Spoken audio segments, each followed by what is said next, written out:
Hi everyone, welcome to the View Magazine's Rebel Justice podcast. I am Sichi, a student from King's College London. I am the podcast presenter for today. Today we are honored to have our podcast guest, Janey Starling.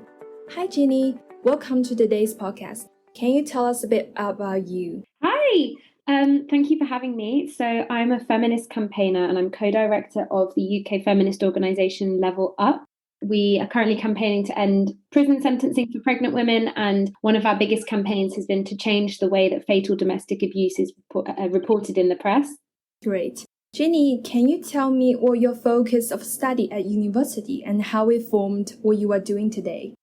Interesting question. So I actually studied English literature because I love books.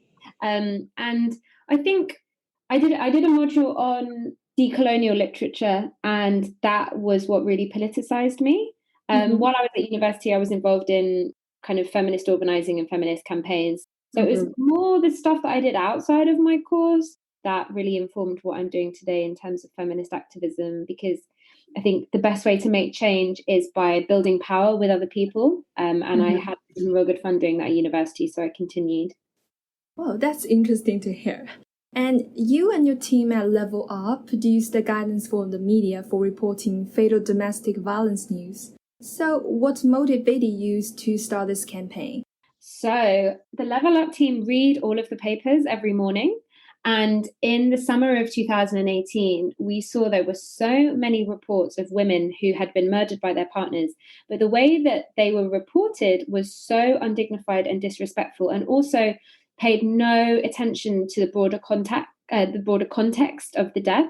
So I'm an expert in domestic abuse. I've been working in that sector for over a decade. And when somebody kills their partner, it is usually the end point to a sustained period of coercive control where someone has abused somebody else, and then normally that person who has the victim will try and leave, and the perpetrator will then claim the ultimate act of control by killing them.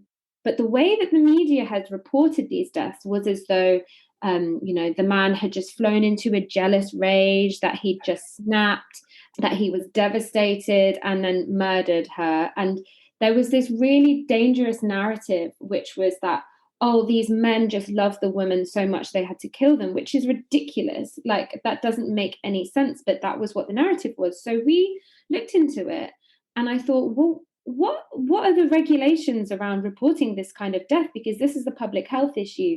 What about suicide? There is a very strict media code on how to report suicide. So, why is there no code for reporting fatal domestic abuse? It's a public health problem. So I spoke to the Samaritans, who have changed the way that suicide is reported in the press. And they said that they did it through creating guidelines and training journalists. So we set about to do the same thing. So my next question is, language is powerful, and inappropriate word choices in the reporting can cause secondary trauma to victims and their families. What aspects of a case should the media pay attention to in order to avoid further harm? And how do you do this in your own work?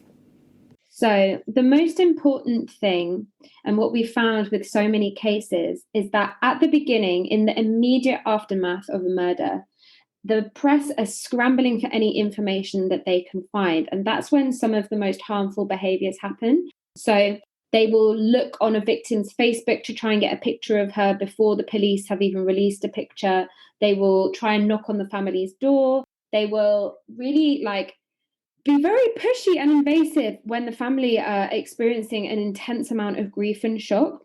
And the most important thing more broadly is that the murder is contextualized within the broader relationship. So it becomes, and these are the words of Luke and Ryan Hart, two brothers whose father murdered their mum, Claire, and sister Charlotte in 2016. They say that reports should be memorial for the victim and not propaganda for the perpetrator. So what we say to journalists when we're training them is make sure you're reporting with accuracy, make sure, and that means that, you're talking about the broader context. You're saying that this wasn't a one-off. There was a broader relationship to this. There was previous abuse.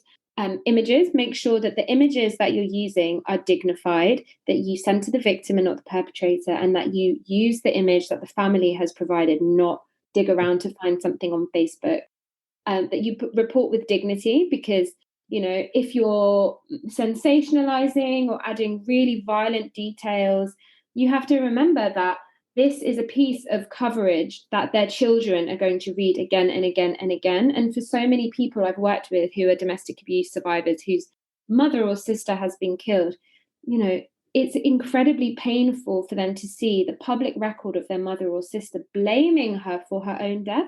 And finally, we ask them to report with accountability. So holding the perpetrator accountable. So making sure that they're not using the passive voice, that they're actually, pointing the finger at the perpetrator and not blaming it on mental health, blaming it on lockdown, or making up any other myths.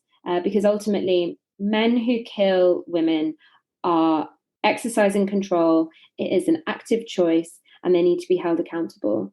So those AIDA, that's the acronym that we use, AIDA, in our journalist trainings, and they're the key points. They're also featured in our media guidelines online. If you go to www.welevelup.org/media-guidelines, you'll see all of this there. Yeah, definitely gonna to check that later.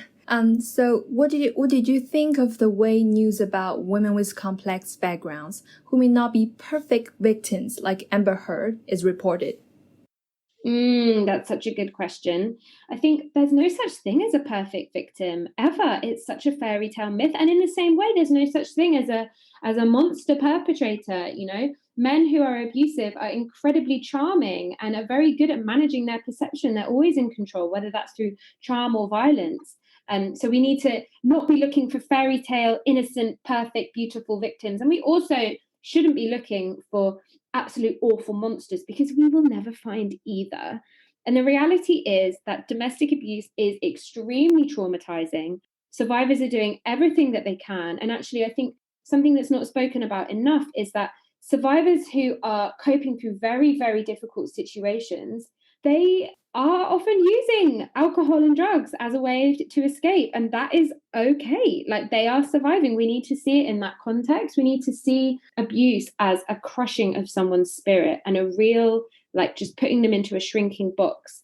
And something actually we don't talk about enough is domestic abuse related suicides, where women end up taking their own life because they see that as the only way out. So I think we have to disregard the concept of a perfect victim. And we also have to look at the power dynamics in a relationship. So to give the example of Johnny Depp and Amber Heard, he was significantly older than her. He had a lot more money than her. He had a lot bigger profile than her. And there's a very clear power differential in there. So regardless of whether she, screamed at him, that doesn't change the power imbalance between them. And I think we need to look at abuse as a long-standing pattern of behaviors and a power dynamic rather than one-off incidents. And once you look at the bigger picture, you can very much see that one person is in control and the other person is only trying to survive and respond and to sometimes take back some of the power and control, but ultimately they never can. Over 57% of women in prison are also victims of domestic abuse, have long histories of trauma and violence, yet they are portrayed in press as evil, manipulative, and deserving of punishment. Over 80% of women in prison have 2 or more mental health conditions. What do you think about introducing guidelines about the way legal cases are reported? That's such a great idea. And I think there needs to be so much more trauma-informed reporting around cases. And I definitely think court reporting is where so much harm is done, especially in fatal domestic abuse cases, but also in cases where women are the defendants. And I think because we live, and I know Helena Kennedy has written a lot about this, because we live in this society of misogyny and where women are expected to be, there's so many high expectations of women. It's almost as though any woman who strays outside gender norms is doubly punished. So I think this real sense of women who are evil and manipulative and need to be punished is totally removed from their context, from their trauma, and ultimately it moves us further away from a criminal justice system that is actually grounded in compassion and rehabilitation, because prison doesn't solve anything. If it did, then we wouldn't need them anymore. It ultimately serves the government's security and surveillance agenda, but it doesn't prevent harm from happening. It doesn't keep us safe. And when it comes to the women's prison estate, it's just devastating that poor and traumatized women are being locked up rather than supported. The guidelines were published in 2018. Do you think misogynistic attitudes in press are being reduced as a result of the campaign? We've seen a real shift, actually. Things have really improved. And when I was doing a training earlier this year and I brought up some of the headlines from 2018, some of the reporters couldn't believe it. They thought, what? I can't believe that was published. So even in the space of 4 years, things have shifted. We've still got a lot more work to do. We still see, this is a favorite of newspaper picture editors, they often want to put the picture of the man and the woman at the top next to each other, which is really harmful and inappropriate. That's one of the biggest things we need to overcome. But I actually have seen a lot more positive reports that center the victim, that talk about her life, that talk about her job, that are quotes from her family and friends, rather than just focusing on this, the man's self-pity. Would you say that the guidelines are well received and have been properly implemented?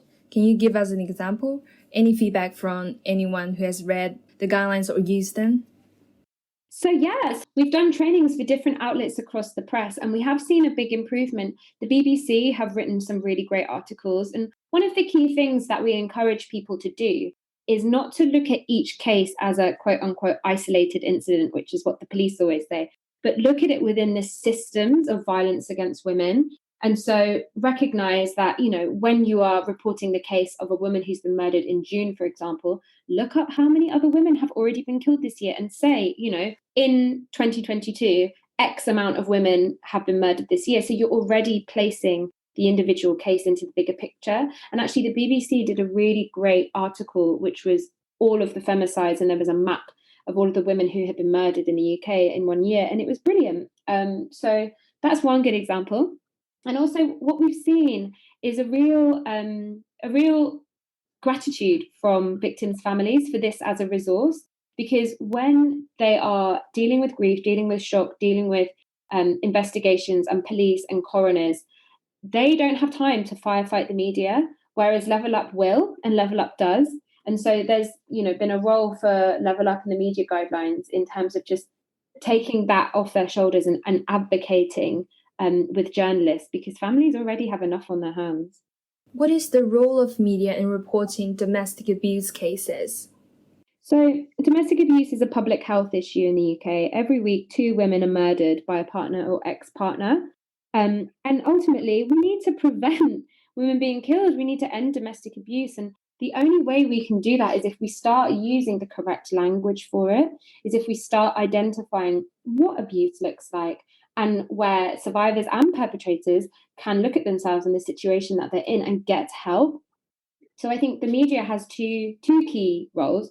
One is public information and public health, and in terms of spreading information and accuracy to people about exactly what domestic abuse looks like, exactly what the risk factors are, and where you can seek help. One of the things that we put in the guidelines is say, whenever you cover domestic abuse, please put the National Domestic Abuse Helpline at the bottom, because you don't know who's reading your article. And if they recognize any of the aspects of that woman's story in their own life, they need to seek help. So that's one role. And I think the second is to really bring truth and justice to families. People who have lost their mothers and their sisters or any other family member at the hands of a violent partner, they want the truth out there. It's not that they don't want the media to cover their stories. It's the opposite. We did some research and found that 2 in 3 families wanted to speak to the media. They wanted the media to cover their loved one's case, but they wanted it done with accuracy and dignity. And that's the really key thing. And I think journalists can do that incredibly well. And often that is the reporting that happens once the case has closed, a couple of years down the line, when there's a longer feature. That's when the best reporting happens. So I think the media, in terms of the public, it's about awareness raising and public health. And in terms of the family, it's about justice and truth. What does success look like for Level Up campaign? Obviously, I'd love to end domestic abuse, but I think for the media, for every single publication to be adopting these guidelines and just to follow them, like we're seeing more and more uptake. But I would love it to be across the board, every single time a woman is murdered, that these points are taken into consideration and there is accuracy, the images are dignified, she's spoken about with dignity and respect, and that there's accountability for the perpetrator. That is what I would love to see across all of the press, in print, online, and broadcast. Thank you, Janey. Thank you so much. Thank you. Thank you so much. Yes. And this concludes our podcast for today. Listen out for future podcasts with leading journalists and activists. Thank you for listening.